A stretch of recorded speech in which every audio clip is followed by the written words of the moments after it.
Hey guys, welcome back to my YouTube channel. Today's video is going to be a little bit different. I wanted to share my birthing experiences with you guys and just kind of talk about vaginal delivery versus C-section and what you can kind of expect after you have a C-section. If you're like me, before I had a C-section, I was one of those people that definitely underestimated what a C-section is like. So let's backtrack to having my son. Had him vaginally, and this was May of 2018. Honestly, if I could have wrote out my pregnancy and my labor and delivery, that would have been it. Like, it was pretty close to perfect. I mean, everything went so wonderfully and smooth. It was really great. Didn't have to have like any extra help or nothing crazy happened. He was born 8 pounds 10 ounces. He was a good sized baby.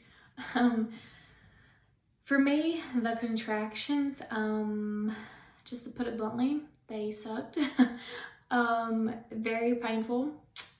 I ended up getting an epidural with him right at 9 centimeters. So a lot of places I don't think will let you go that long, but I was trying my best to hold off, and I had a midwife because I love midwives. Well, I love my midwife. She was great.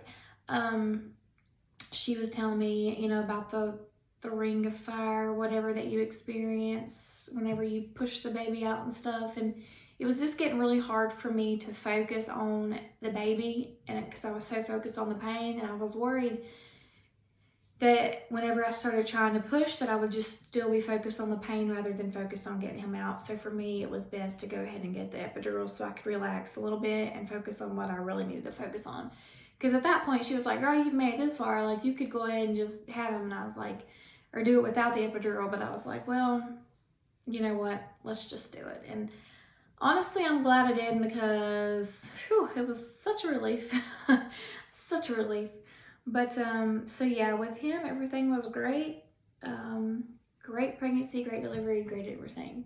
Fast forward to just a few weeks ago. If you watched my first video, I said I had a baby girl a few weeks ago on April the 13th. My little miracle baby. She was born via C-section. Whole other ball game. And I'm also going to share my story around that and how we ended up having a C-section. It's not really your typical C-section story, so I'm going to share it because I'm sure that there's other mamas out there that have went through the same thing, somebody that can relate. And the story itself really is just, at the end of the day, and like just looking back on it, because I'm very modest when it comes to these things. I'm like, me, like, who am I, to like share my story. Sometimes I'm just a little modest, but looking back, I know that it's a pretty inspirational story, and we're both blessed to be here, and I'm just thankful that everything worked out how it did. So I just want to share it with you. So anyways, backtrack to the day she was born. She was born 4 to 5 weeks early.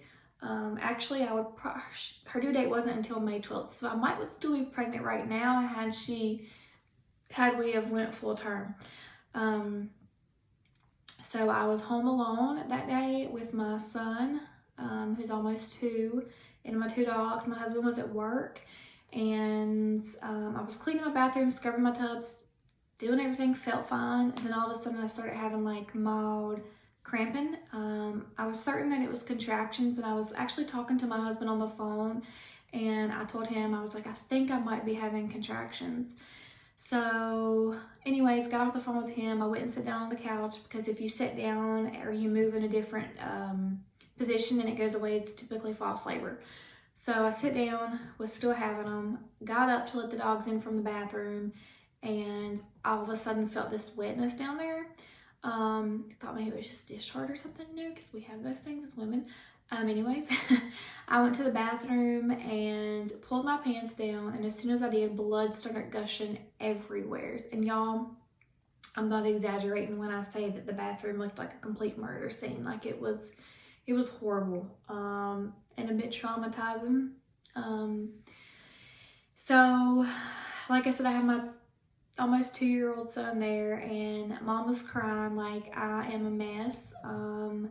Like I also mentioned in my first video, I do deal with anxiety, and so, and I'm a strong woman. I consider myself a pretty strong woman, and I can handle a lot. But I think even for some of the strongest, like this would scare them. It was very scary, especially when you're there alone and you feel like you're bleeding to death. So I called 911 automatically because I knew something wasn't right. I couldn't get a hold of my husband at work, so I'm like texting my mom, hey, can you try to call Josh, my husband, at work, and tell him what's going on. At this point, she didn't even know. I literally just let her know through text, so she was like a nervous wreck too. And let me add, we're 8 hours from family, so it's rough a little bit, especially when you have something like that going on. So I called 911, get them on the phone, explain the situation the best I can, considering I'm like a sobbing mess, a nervous wreck. And bless my son's heart, y'all. It's so sweet, but makes me sad at the same time. He was trying his best. He knew something wasn't right with mommy. He's not quite old enough to understand everything, but he knew because I was crying and upset. He was grabbing little pieces of toilet paper and trying to wipe up the blood off the floor. Melts my freaking heart. He's such a sweetheart. He was trying to help mommy.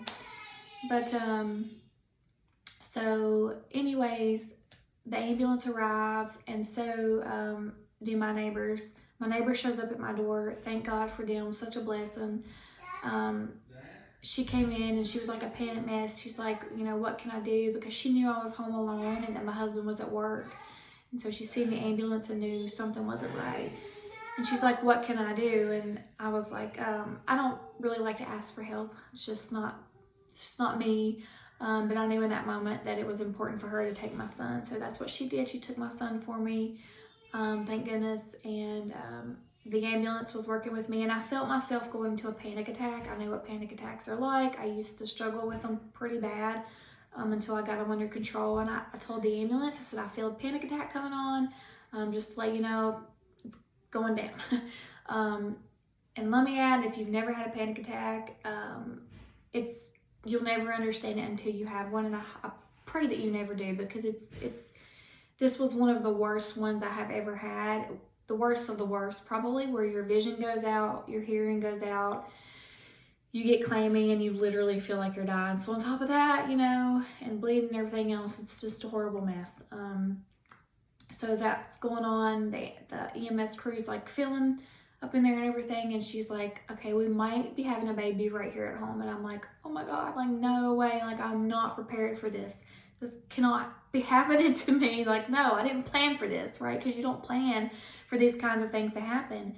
And when people say that every baby's different, I really believe it now, because yes, 2 totally different experiences for me. So anyways, but I knew that I was not ready to have that baby, my baby at home. I knew it just didn't feel right. So we rushed to the hospital. I'm still bleeding this entire time, still bleeding quite a bit.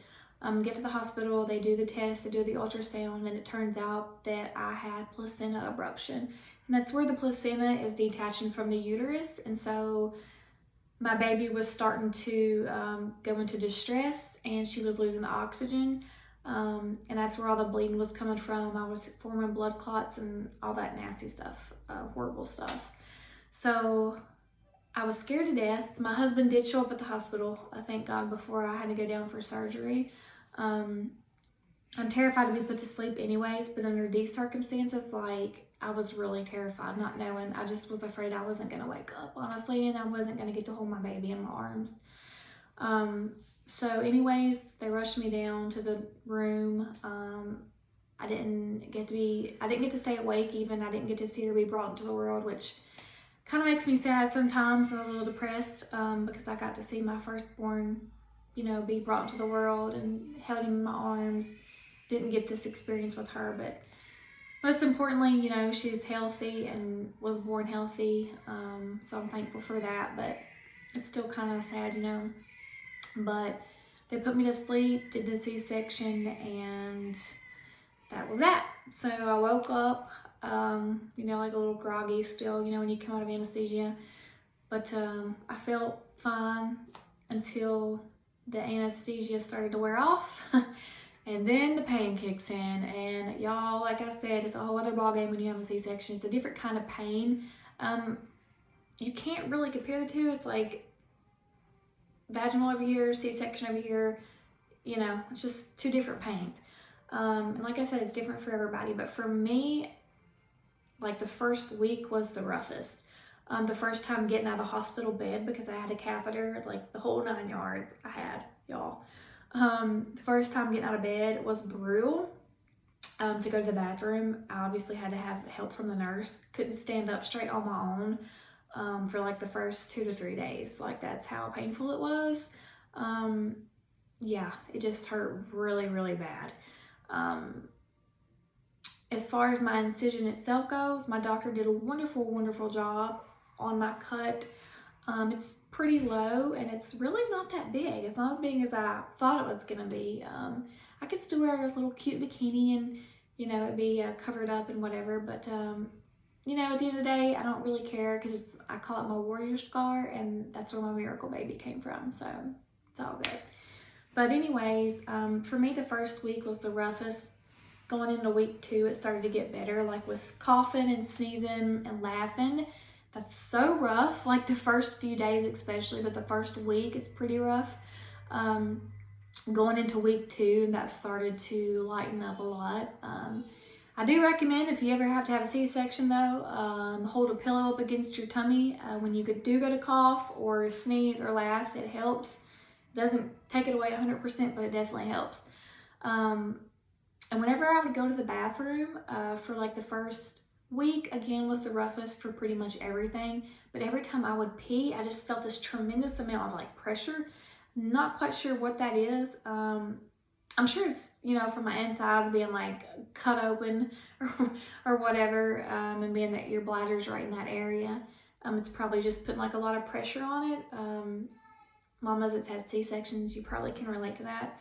So whenever you pee, it's pretty painful too. What else? Getting up and down, like out of the bed for the first few days, like I said, was pretty rough. I stayed bent over a lot just because it felt like the incision was just gonna like rip open. Knew that it wasn't, but you know, it just super uncomfortable.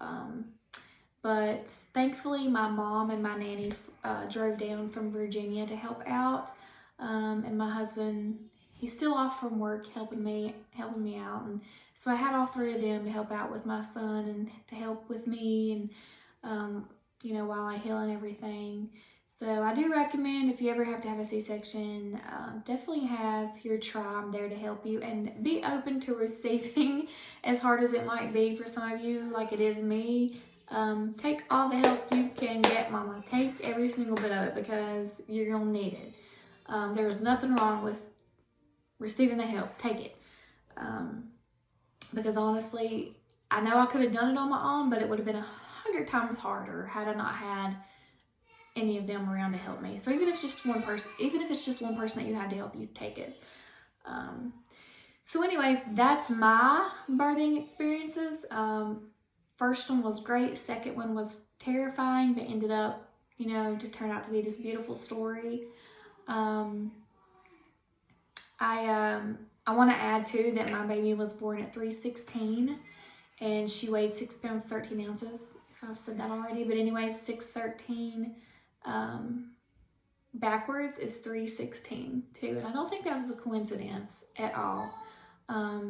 She's definitely my miracle baby, and I know that God was looking out for us, and I'm just grateful for it all. So like I said, that's my birthing experiences. I wanted to share it. Mamas, if you can relate, I want to hear your stories. Like, I'm so intrigued by birthing stories these days. And I love to talk about it. So if you can relate or you have any questions about any of it, please reach out to me. I'm open book. So, yeah, until next time. Bye, guys.